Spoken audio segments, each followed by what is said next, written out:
உமக்கு மேல் ஒருவரும் இல்லையே, எல்லோருக்கும் மேலாக உயர்ந்தவர். உமக்கு மேல் ஒருவரும் இல்லையே. அல்லேலூயா, அல்லேலூயா, அல்லேலூயா, ஆமென். அல்லேலூயா, அல்லேலூயா, அல்லேலூயா, ஆமென்.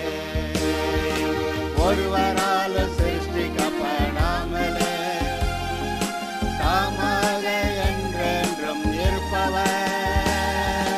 ஒருவரால் சிருஷ்டிக்கப்படாமலே தாமாக என்றென்றும் இருப்பவர். அல்லேலூயா, அல்லேலூயா, அல்லேலூயா. இப்பொழுதும் கூட கர்த்தர் பரிசுத்தர், ஆதலால் நம்மையும் பரிசுத்தராக இருக்க சொல்லியிருக்கிறார் என்பதை பற்றி சில வசனங்களை நாம் கவனிப்போமாக. கர்த்தர் பரிசுத்தர், ஆகையால் நம்மையும் பரிசுத்தமாக இருக்கும்படி அவர் கட்டளையிடுகிறார். முதலாவது ஒரு வசனத்தை நான் உங்களுக்கு வாசிக்கிறேன். வெளிப்படுத்தின விசேஷம் 4வது அதிகாரம் 8வது வசனத்தை வாசிக்கிறேன். தேவனுடைய சிங்காசனத்தில் அருகே இருந்த 4 ஜீவன்களை பற்றி எழுதியிருக்கிறது. அந்த 4 ஜீவன்களிலும் ஒவ்வொன்று அவ்வாறு சிறகுள்ளவைகளும் சுற்றிலும் உள்ளேயும் கண்களால் நிறைந்தவைகளுமாய் இருந்தன. அவைகள் இருந்தவரும் இருக்கிறவரும் வருகிறவருமாகிய சர்வ வல்லமையுள்ள தேவனாகிய கர்த்தர் பரிசுத்தர் பரிசுத்தர் பரிசுத்தர் என்று இரவும் பகலும் ஓய்வில்லாமல் சொல்லி கொண்டிருந்தன. தேவனுடைய சிங்காசனம், அந்த சிங்காசனத்தை சுற்றியிருந்த 4 ஜீவன்கள், அந்த ஜீவன்கள் தேவனை துதித்து கொண்டிருக்கின்றன. எப்படி? இருந்தவரும் இருக்கிறவரும் வருகிறவருமாகிய சர்வ வல்லமையுள்ள தேவனாகிய கர்த்தர் பரிசுத்தர் பரிசுத்தர் பரிசுத்தர் என்று. லேவியராகமம் 19வது அதிகாரத்தில் ஒரு வசனத்தை வாசிக்கிறேன். 2வது வசனம். நீ இஸ்ரவேல் புத்திரரின் சபை அனைத்தோடும் சொல்ல வேண்டியது என்னவென்றால், உங்கள் தேவனும் கர்த்தருமாகிய நான் பரிசுத்தர், ஆகையால் நீங்களும் பரிசுத்தராயிருங்கள். என்ன சொல்லியிருக்கு? உங்கள் தேவனும் கர்த்தருமாகிய நான் பரிசுத்தர், ஆகையால் நீங்களும் பரிசுத்தராயிருங்கள் என்று எழுதியிருக்கிறது. இந்த இடத்துல 17வது அதிகாரத்தையும் ஒரு வசனத்தை வாசிச்சுட்டு போகலாம். லேவியராகம் 17 11வது வசனம். மாம்சத்தின் உயிர் இரத்தத்தில் இருக்கிறது, நான் அதை உங்களுக்கு பலிபீடத்தின் மேல் உங்கள் ஆத்துமாக்களுக்காக பாவ நிவிர்த்தி செய்யும்படி கட்டளையிட்டேன். ஆத்மாவுக்காக பாவ நிவிர்த்தி செய்கிறது, அதான் ஆத்மாவை பரிசுத்தமாக்குகிறது இரத்தமே. அதனால தான் விலையேறப்பெற்ற ரத்தம்ன்றீங்க. ஏன்னா வேறு எந்த ரத்தமும் மனுஷனுடைய பாவத்தை கழுவாது. பரிசுத்தமாக்குறதுக்கு, இந்த மனிதனுடைய ஆத்மாவை பரிசுத்தமாக்குகிறதுக்கு தேவனே அருளி செய்த ஒரு காரியம் அவருடைய சொந்த ரத்தம். அதுவே மனிதனுடைய ஆத்மாவை கழுவுகிறது, பரிசுத்தமாக்குகிறது, பாவ நிவிர்த்தி செய்கிறது, பாவத்தை நிவிர்த்தி செய்கிறது, இல்லாமாக்கிறது. சரி, இப்படி இருக்க 1 பேதுருல 1 அதிகாரத்தில் ஒரு வசனத்தை வாசிக்கிறேன். 15 16. 1 பேதுரு 1 அதிகாரம் 15 16. உங்களை அழைத்தவர் யார்? உங்களை அழைத்தவர் பரிசுத்தராக இருக்கிறது போல நீங்கள் உங்கள் நடக்கைகள் எல்லாவற்றிலேயும் பரிசுத்தராயிருங்கள். உங்களை அழைத்தவர் பரிசுத்தராக இருக்கிறது போல, உங்களுடைய பரலோகத்தில் இருக்க உங்கள் பிதா பூர்ண சர்க்குணராக இருக்கிறது போல நீங்களும் பூர்ண சர்க்குணராயிருங்கள். நம்ம சொல்லுவோம் இதெல்லாம் நடக்கிற காரியமா? ஆனால் அது முடியுது, அது முடியும். அப்படி இருந்தால் தான் உண்மையான கிறிஸ்தவ வாழ்க்கை. நம்முடைய மனதை பக்குவப்படுத்தணும், நம்முடைய மனதை கண்ட்ரோல் பண்ணணும், நம்முடைய மனதை அடக்கணும். ஆமாம், பால் மறந்த பிள்ளை பாலுக்காக ஏங்கி ஏங்கி கடைசிக்கு அழுது அப்புறமேல அதை விட்டுரும், கடைசியில் சாப்பாட்டை சாப்பிட ஆரம்பிச்சிடும். அதுபோல் இந்த பாவத்துக்காக ஏங்குகிற ஏக்கம் இருக்குது பார்த்தீங்களா, அந்த ஏக்கம் போகணும். அந்த பாவத்துக்காக ஏங்குகிற ஏக்கம்தான் இச்சை அப்படின்னு பைபிளில் சொல்லியிருக்கு. ஒருவனும் தேவனால் சோதிக்கப்படுகிறதில்லை, தேவன் பொல்லாங்கினால் சோதிக்கப்படுகிறவரும் அல்ல. அவனவன் தன் தன் சுய இச்சையினாலே இழுக்கப்பட்டு சிக்குண்டு சோதிக்கப்படுகிறான். பிறகு இச்சை கற்பம் தரித்து பாவத்தை பிறப்பிக்கும். பாவம் பூரணமாகும்போது அது மரணத்தை பிறப்பிக்கும்னு எழுதியிருக்கு. ஆக பாவம் எங்கே ஆரம்பிக்கிறது? அது இச்சையிலே ஆரம்பிக்கிறது. அது ஒரு ஆசை, பாவம் செய்ய வேண்டும் என்ற ஒரு ஏக்கம். அந்த ஏக்கம்தான் இச்சை. அதனால் பாவத்தை எங்கே நிறுத்தணும்? ஏக்கம் நிறைஞ்சு தீவிரமாக போய் அதில் விழுகிறது அப்படி மனநிலை வந்த ஒரு பாடம் நிறுத்தணும். அந்த ஏக்கம் ஆரம்பிக்குது பார்த்தீங்களா, பாவம் செய்யணுங்கிற ஆசை, அந்த ஏக்கம் அங்கே மெதுவாக ஆரம்பிக்கும். அப்பொழுதே அதை வெட்டி எறிய வேண்டும். பொதுவாக புது விசுவாசிகளுக்கு இது தெரியாது.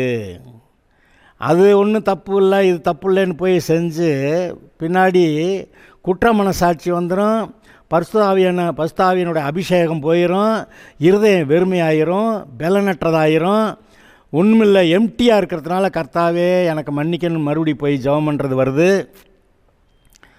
அப்புறம் இயேசுவின் ரத்தத்தால் கழுவி பரிசுத்த ஆவியானவர் வந்த ஒரு பாடு தான் அந்த திருப்தி வருகிறது. ஆதலால் அந்த இச்சையை அது ஆரம்பத்திலேயே வெட்டி விட வேண்டும். அப்போன்னா அது ஈஸி. செடியை பிடுங்கிடலாம், ஆனால் மரத்தை பிடுங்க முடியாதுன்னு சொல்லுவாங்க. அந்த இச்சையை மரமாக்கிட்டால் அப்புறம் மரம் கனி கொடுத்துரும். இந்த இச்சை கனி கொடுக்கறது என்னது? பாவம். ஆக இதில் நம்ம அங்கே நிறுத்த சொல்கிறாரு. ஓகே, அப்போ அடுத்த வரி, நான் பரிசுத்தராயால் நீங்களும் பரிசுத்தராக இருங்கள் என்று எழுதியிருக்கிறதே. இப்போ தான் நான் வாசித்தேன், லேவியராகமம் 19 வாசித்தோம், நான் பரிசுத்தராகியால் நீங்களும் பரிசுத்தராக இருங்கள்னு.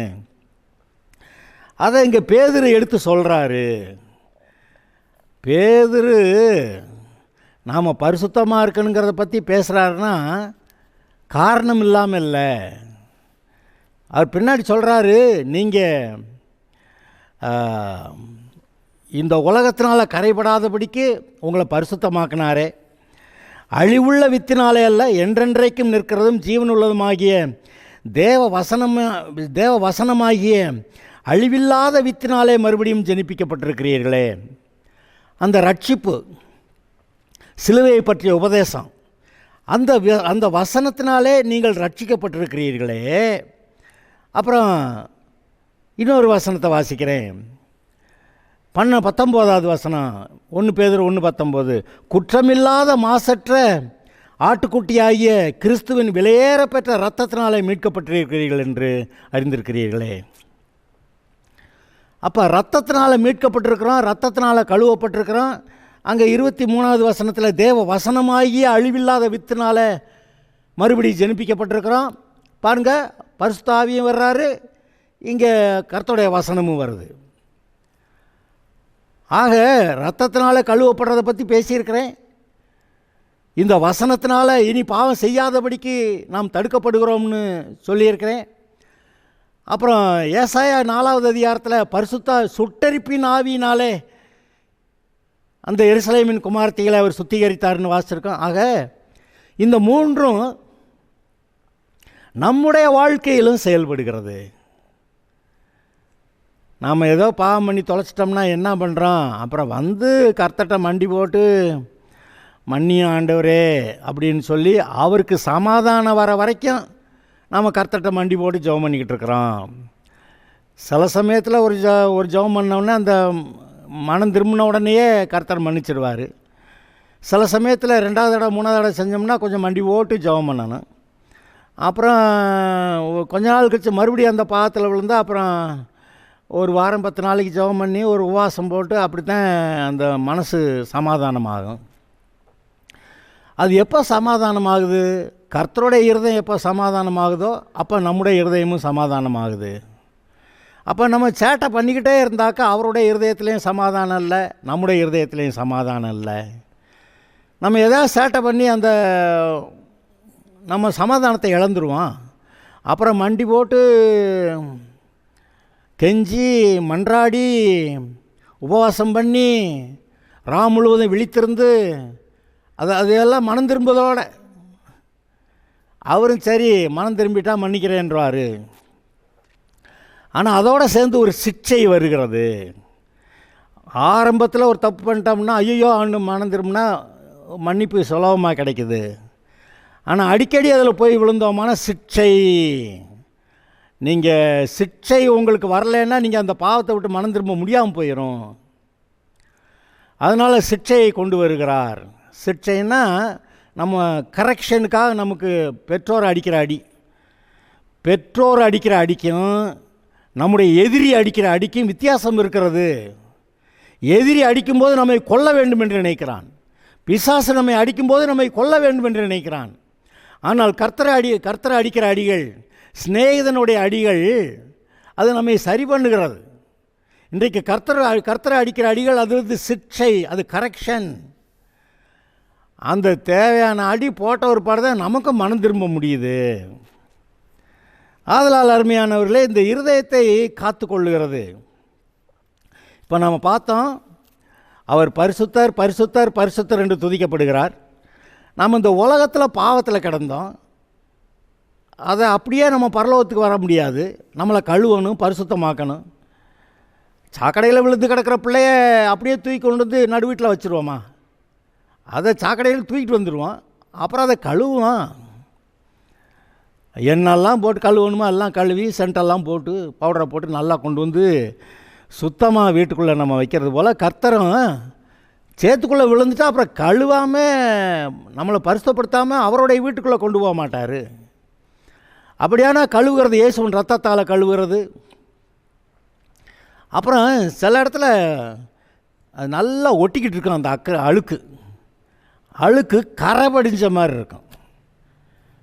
அழுக்கு கழுவுனா போனால் ஓகே, ஆனால் கரையாக படிஞ்சிருச்சுன்னா அப்போ கரையை எடுக்கிறதுக்கு இன்னொரு துணியில் கரை பிடிச்சிருச்சுங்க. அது எங்கேயோ ஒருத்தர் போய் கொடுத்தா அந்த கரையை எடுத்து கொடுப்பாங்க பார்த்தீங்களா?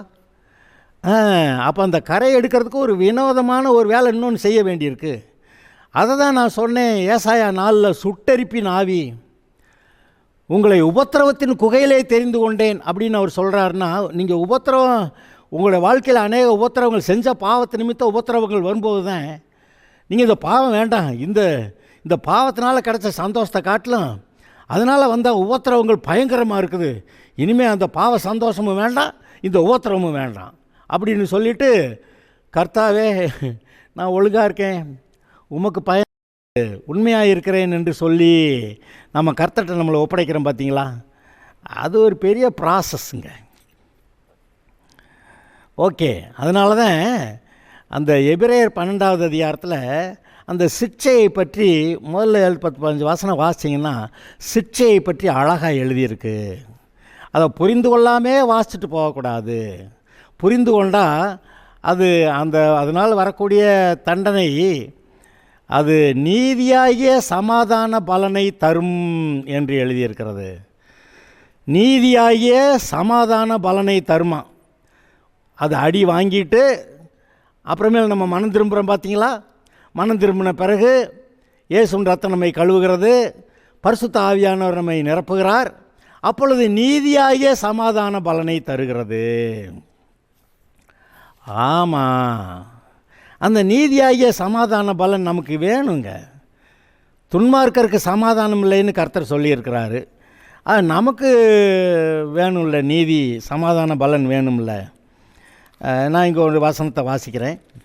2 கொரிந்தியர் 7வது அதிகாரத்தில் ஒரு சில வசனங்களை வாசிக்கலாம். 2 கொரிந்தியர் 7 8வது வசனம்.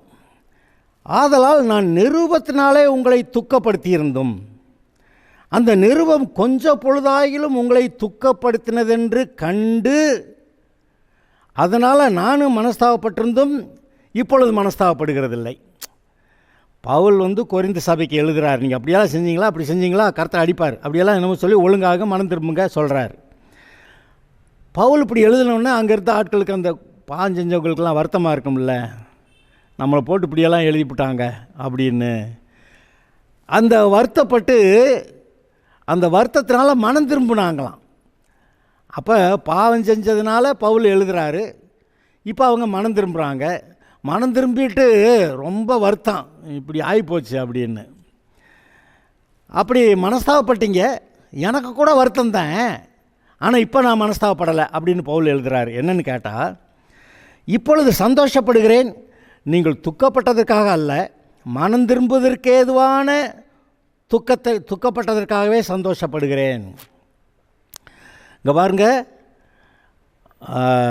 யூதாசு மனஸ்தாபப்பட்டான், ஆனால் மனம் திரும்பலை. ஆனால் இங்கே என்ன சொல்லியிருக்கு, மனம் திரும்புவதற்கு ஏதுவான துக்கப்பட்டதற்காக சந்தோஷப்படுகிறேன். பேதுரு இந்த கணக்கில் வந்துடுறான். அவன் சபிக்கவும் சத்தியம் பண்ணவும் தொடங்கினான். ஆனால் இங்கே மனம் கசந்து அழுது துக்கப்பட்டு மனம் திரும்பினான். ஆகையினால் மனம் திரும்புவதற்கு ஏதுவாக துக்கப்பட்டதற்காகவே சந்தோஷப்படுகிறேன்.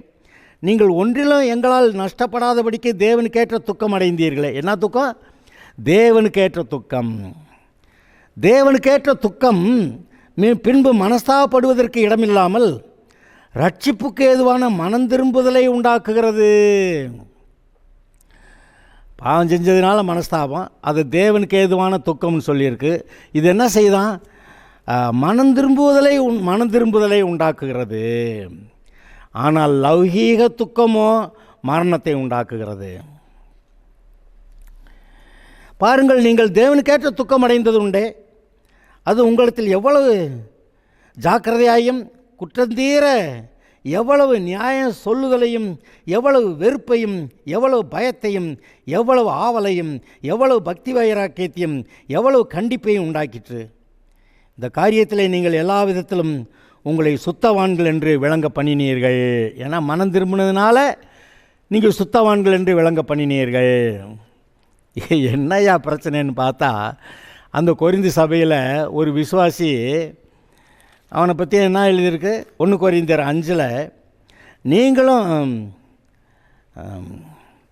1 வசனம், உங்களுக்குள்ளே விபச்சாரம் உண்டென்று பிரசித்தமாய் சொல்லப்படுகிறதே, ஒருவன் தன் தகப்பனுடைய மனைவியை வைத்து கொண்டிருக்கிறானே வைத்து கொண்டிருக்கிறானே, அது அஞ்ஞானிகளுக்குள்ளும் சொல்லப்படாத விபச்சாரமாக இருக்கிறதே. அப்படியெல்லாம் பிடிச்சி நெருக்கிட்டார் பவுல். அப்புறம் அவனுக்கெல்லாம் எப்படி இருக்கும் போட்டு. ஆனால் ரட்சிக்கப்படணும், ரட்சிப்புள்ள இருக்குன்னு ஆசை இருக்குது, இந்த ஆசையும் இருக்குது. என்ன பண்ணுறான், கடைசியில் நம்ம ரட்சிக்கப்பட்டுருவோன்றான்.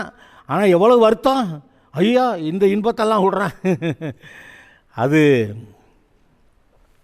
மனஸ்தாபப்படுதலையும் தேவனுக்கேற்ற துக்கத்தையும் உண்டாக்குகிறது. அது மனம் திரும்புதலை உண்டாக்குகிறது.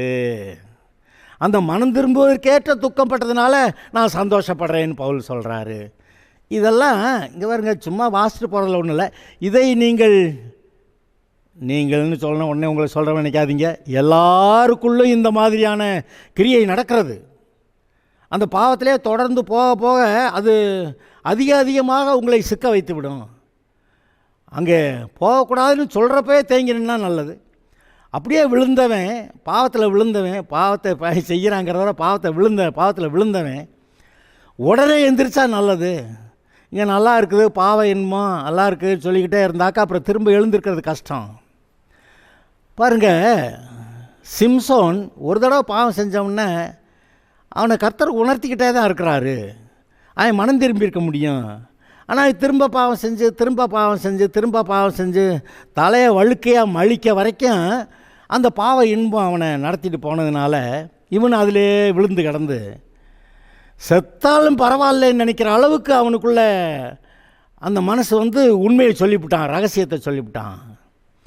அப்போ தலையை மழிச்சிட்டாங்க. கர்த்தருடைய ஆவியானவர் அவனை விட்டு போயிட்டார், பெலன் போயிடுச்சு. அவனை கட்டி வச்சு கண்ணை தோண்டி அவனை வச்சு டான்ஸ் ஆடிட்டு வேடிக்கை பார்த்துக்கிட்டு இருக்கிறாங்க. அது உடனே நடந்த காரியம் இல்லையே.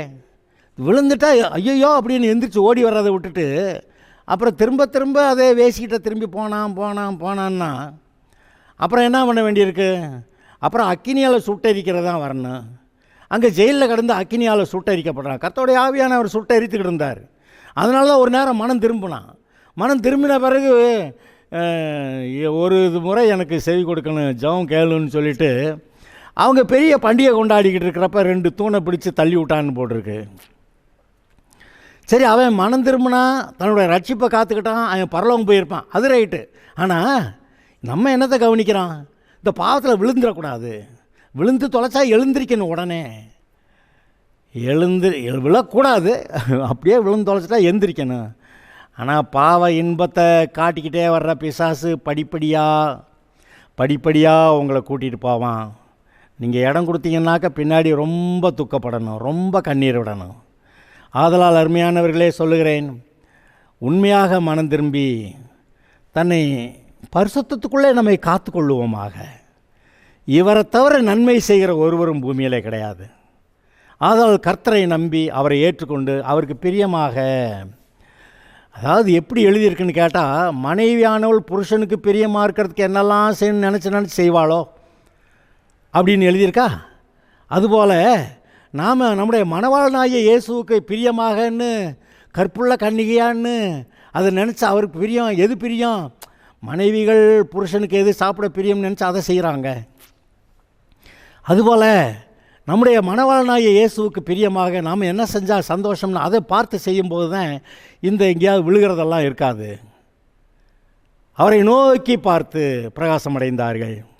ஆதலால் இந்த விழுகைக்குள்ளே போகாமல் உண்மையிலேயே நாம் சத்தியத்துக்குள்ளே கர்த்தருக்குள்ளே நிலை நின்று அவருக்குள்ளேயே வளர்கிறது. இந்த பிசாசாக உலகத்தில் ஆசை காட்டுவான், பாவத்தை ஆசை காட்டுவான், எல்லாம் செய்வான், அவன் வேலையை அவன் செய்கிறான். ஆனால் நாம் தீர்மானிக்க வேண்டும். இந்த அனுபவம் எல்லாருக்கும் இருக்குது என்று நான் நம்புகிறேன். ஒரு விசுவாசி கூட ரட்சிக்கப்பட்ட பிறகு ஒரு விசுவாசி கூட நான் ஒரு பாவமும் செய்யலைன்னு யாராவது இருக்காங்கன்னு நினைக்கிறீங்க? இல்லை. நம்ம எல்லோரும் அப்புறமேல் சில்லற பாவத்தை ஏதாவது செஞ்சு விட்டு ஐயையோன்னு அழுது புலம்பி கண்ணீர் விட்டு, எங்கே விசுவாசிகள் அழுகிறாங்க, கண்ணீர் விடுறாங்க, புலம்புறாங்க, உருண்டு பிறண்டுக்கு எங்கே உபவாசத்துக்கு போகிறாங்க? இருதயம் சரியில்லாததுனால இருதயத்தை சரி பண்ணுறதுக்காக, கர்த்தரை சரி பண்ணுறதுக்காக இல்லை, கர்த்தரை மன்னிக்க வைக்கிறதுக்காக இல்லை, நம்முடைய இருதயத்தை சரி அவ்வளவு நமக்குள்ள மனம் கசந்து அழுது புரண்டு ஐயோ நான் சரியாகிறேன் என்று சொல்லி கர்த்தரிடத்தில் அப்படி மன்னிப்பு கேட்கும்போது தான் அப்புறம்தான் அவருடைய மனசும் ஆறுது. அதுக்கப்புறம் தான் நம்முடைய மனசும் ஆறுது. அதுக்கப்புறம் தான் ரத்தம் கழுவப்படுகிறது நமக்கு தெரிகிறது. கழுவப்பட்ட பின்பு கர்த்தர் என்னை மன்னிச்சிட்டாருன்னு நம்ம இதயத்தில் ஒரு சமாதானம் வருது. பார்த்தீங்களா? இதெல்லாம் நான் உங்கள்கிட்ட என்ன நடக்கும்னு தெரிஞ்சு சொல்லிக்கிட்டு இருக்கிறேன். நீங்கள் அப்படியே உண்மையிலே மனம் திரும்பி ஒரு பாவத்தில் விழுந்தவுடனே எந்திரிக்கிறது ஈஸி, உடனே மனம் திரும்புறது ஈஸி. ஆனால் பிசாசுக்கு டைம் கொடுக்க அவன் அதிகமான கட்டுகளுக்குள்ளே ஒரு இடத்துல எழுதியிருக்கு. பார்த்தீங்களா? உங்கள் கட்டுகள் பலத்து போகாதபடிக்கு எச்சரிக்கையாயிருங்கள் அப்படி எழுதியிருக்கு. அதை பாவத்திலே இருந்துக்கிட்டு கர்த்தருடைய பிள்ளைகளை பரியாசம் பண்ணுறது. அதான் அவர் சொல்கிறாரு, உங்களுடைய கட்டுகள் பலத்து போகாதபடிக்கு எச்சரிக்கையாயிருங்கள்னு. நம்ம பாவத்திலே விழுந்துக்கிட்டு அப்போ விசுவாசியை மற்ற கர்த்தருடைய பிள்ளைகளையும் கேலி பண்ணிக்கிட்டு இதுதான் நல்லா இருக்குது அப்படி சொல்லிக்கிட்டே இருந்தால் அந்த பாவத்தின் கட்டுகள் பிசாசு நம்மளை அதிகமாக அந்த பாவத்தில் கட்டி வைக்கிறான். அதாவது மனம் திரும்புறது கஷ்டமாகுது. ஏசா மனம் திரும்ப முடியாத அளவுக்கு போயிடுச்சுன்னு எபிரேயர் 11 வாசிக்கிறீங்க. அவன் என்னமோ அழுது புரண்டும் கூட மறுபடியும் அந்த ஆசீர்வாதத்தை பெற்றுக்கொள்ள முடியாமல் போச்சே. அருமையானவர்களே, எங்கேயோ இந்த மனம் திரும்புதல் பூரணமாக கிடவுது. இதை எல்லாரும் அனுபவித்து தான் வந்திருக்கிறோம், எல்லாருக்கும் தெரியும். நாம் இனிமேலாவது அந்த பாவ இச்சைகளுக்கு இடம் கொடாமல் இச்சையாதிருப்பாயாக, ஒரே வரி இச்சையாதிருப்பாயாக, அதில் நாம் சரியாக இருந்தோமானா பிசாசு நம்மளை கடத்திட்டு போக முடியாது. அவன் எப்படி நம்மளை கடத்துகிறான்? பாவ ஆசையை காட்டி, பாவ இன்பத்தை காட்டி, உலக இன்பங்களை அனுபவிக்க வேண்டும் என்று சொல்லி, அப்படி ஆசை காட்டி, இன்பத்தை காட்டி, சுலபமாக சம்பாதிக்கலாங்கிறத சொல்லி, இப்படி சாதிக்கலாம் அப்படி சாதிக்கலான்னு சொல்லி, ஏதோ ஒன்றை காட்டி நம்மை வஞ்சிக்க பார்க்கிறான், ஏமாற்றுகிறான். அந்த வஞ்சனையிலே விழாதிருப்பீர்களாக. கிறிஸ்துவுக்குள்ளாக இருக்கிறது மட்டுமே பரிசுத்தமானது. கிறிஸ்துவுக்கு புறம்பானது எதுவும் அசுத்தமானது என்று நாம் அறிவோம். நான் தெரிஞ்சவங்ககிட்ட பேசிக்கிட்டு இருக்கேன், தெரியாதவங்களுக்கு கூட நான் சொல்கிறதெல்லாம் விளங்கும். கிறிஸ்துவுக்குள் நம்ம சொன்ன ஏற்கனவே இந்த உலகம் பாவத்துக்குள், பிசாசுக்குள், அந்தகாரத்துக்குள், தீட்டுகளுக்குள், அசுத்தங்களுக்குள் கிடக்கிறது, பொய்களுக்குள் கிடக்கிறது. இந்த பூமியில் உலகத்தில் என்னவுமே நன்மை இல்லை. பூமியிலன்னு சொல்ல முடியாது, உலகத்தில் எந்த நன்மையும் இல்லை. பூமி அது நிறைவும் கர்த்தருடையது. ஆனால் உலகத்தில் உள்ளவைகளில் அன்பு கூறாதிருங்கள். உலகம்னா என்ன? பிசாசும் அவனோட சேர்ந்த எல்லா மனுஷருடைய மொத்த கிரியையும் சேர்ந்து தான் உலகம். அதனால் உலகத்தில் உள்ளவைகள் அன்பு கூறாதிருங்கள், ஏனென்றால் அவைகள் உங்களுடைய பிதாவினால் உண்டானவைகள் அல்ல, அப்படி சொல்லி எழுதியிருக்கு. அப்போ இங்கே பாருங்க, கிறிஸ்துவுக்குள்ளே இருக்கிறது மட்டும்தான் பரிசுத்தமானது. கிறிஸ்துவுக்குள்ளே இருக்கிறவங்க தான் பரலோகம் போவாங்க. பரலோகத்தில் இருக்க தூதர்கள் கூட இயேசு என்னுடைய ஆண்டவர்னு ஏற்றுக்கிட்டாதான் அவங்களும் பரலோகத்திலே தொடர்ந்து இருக்கலாம். இயேசு வேண்டான்னு சொன்னவங்க தான் நிராகரித்து பாதாளத்தில் வந்தாங்க, போனாங்க. அப்போ பரலோகத்தில் இருக்கிறவைகளும் எங்கே அந்த வசனத்தை வாசிச்சிடலாம். எபேசியர் 1:9-10. எபேசியர் 1:9-10 வாசிக்கிறேன். காலங்கள் நிறைவேறும் போது விளங்கும் நியமத்தின்படி பரலோகத்தில் இருக்கிறவைகளும் பூலோகத்தில் இருக்கிறவைகளும் ஆகிய சகலமும் கிறிஸ்துவுக்குள்ளே கூட்டப்பட வேண்டும் என்று. எங்கே? பரலோகத்தில் இருக்க தூதர்களானாலும் சரி, பூலோகத்தில் இருக்க மனுஷராக இருந்தாலும் சரி, கிறிஸ்துவுக்குள்ளே கூட்டப்பட வேண்டும் என்று தமக்குள்ளே தீர்மானித்திருந்த தம்முடைய தயவுள்ள சித்தத்தின் ரகசியத்தை எங்களுக்கு அறிவித்தார். அது ஒன்று தான், வேறு வழி இல்லை. கிறிஸ்துவுக்குள்ளே இருந்தால் பரலோகம், இல்லாட்டி இல்லை. இப்போ நம்மகிட்ட இருக்க ஆஸ்திகளில் ஏதாவது கிறிஸ்துவுக்கு உட்படாதது இருந்தால் அது அசுத்தமானது, அது தீட்டானது. அதனால தான் நாமும் நமக்குரிய யாவும் நானும் என் வீட்டாருமோ என்றால் அப்படி சொல்லுவோம். நானும் என்னுடைய அதிகாரத்துக்குட்பட்ட யாவும் கர்த்தருக்கு சொந்தம் என்று நாம் சொல்ல வேண்டும். கர்த்தருக்கு சொந்தமானதை மாத்திரம் நாம் எடுத்துக்கொள்ள வேண்டும். அதை அப்படி கர்த்தர் கொடுப்பார், அப்படி ஆசீர்வாதத்தை தருவார். அவர் கொடுக்குற ஆசீர்வாதங்கள் பரிசுத்தமானவைகள். அவர் கொடுக்குற நன்மைகள் வேதனையற்ற ஐஸ்வர்யமாக இருக்கும். ஆதலால் இதை பற்றி கொள்வோமாக. எதை? கிறிஸ்துவுக்குள்ளே நம்மை காத்துக்கொள்வோம். அப்போ கிறிஸ்துவுக்குள்ளானது மட்டும் பரலோகத்துக்கு போகுதுன்னா, நம்முடைய வாழ்க்கையிலே கிறிஸ்துவுக்கு புறமான ஒன்றையும் வைக்க வேண்டாம். சொல்லலாம், நான் என் வீட்டார்மம் என்றால் கர்த்தரே சேவிப்போம்னு. நானும் எனக்கு சொந்தமான யாவும் கர்த்தருக்கு சொந்தம். என்னிடத்தில் கர்த்தருக்கு உகந்ததாக இல்லாத, அதாவது கர்த்தருக்கு வேண்டாத, அதாவது தீட்டான எதுவும் என்னுடைய வாழ்க்கையிலே நான் அனுமதிக்க மாட்டேன் என்று நாம் சொல்லுவோமாக. அதுதான் பரிசுத்தத்தை காத்து கொள்ளுகிறது. இப்போ பரிசுத்தமாக்கிட்டார். இப்போ பரிசுத்தத்தை காத்துக்கிறது எப்படி? மறுபடியும் தீட்டான காரியங்கள் நம்முடைய வாழ்க்கையில் வரக்கூடாது. யோசேப்பு வஸ்திரத்தை விட்டு அத்துக்கிட்டு ஓடி போயிட்டான். தேவனுக்கு விரோதமாய் பாவம் செய்கிறது எப்படின்னு. அப்படி செஞ்சால் தீட்டாயிருவான். தீட்டாயிருந்தான்னா அவன் எகிப்தில் கவர்னராக இருக்க முடியாது. ஆக அருமையானவர்களே, கவனியுங்கள். நாம் கர்த்தருக்கு பரிசுத்தம்னா என்ன அர்த்தம்? கர்த்தருக்கு சொந்தம். கர்த்தருக்கு சொந்தம்னா அப்புறம் நமக்கு சொந்தம் இல்லை. அவர் நம்மளை விலைக்கரையமாக வாங்கியிருக்கிறாரே அப்படின்னு 1 கொரிந்தியர் 6 எழுதியிருக்கு. அவர் நம்மை விலைக்கரையமாய் வாங்கியிருக்கிறார். நம்ம அவருக்கு சொந்தம். நம்ம அவருக்கு சொந்தம்னா சொந்தமாக இருந்தால் கர்த்தருக்கு பரிசுத்தம். அவருக்கு ஏதாவது சொந்தம் இல்லைன்னா அங்கே தீட்டு இருக்குது. நம்முடைய வாழ்க்கையில் தீட்டானது எதுவும் இருக்கா? தூக்கி வெளியே எறிவோமாக. சொல்வீங்களா?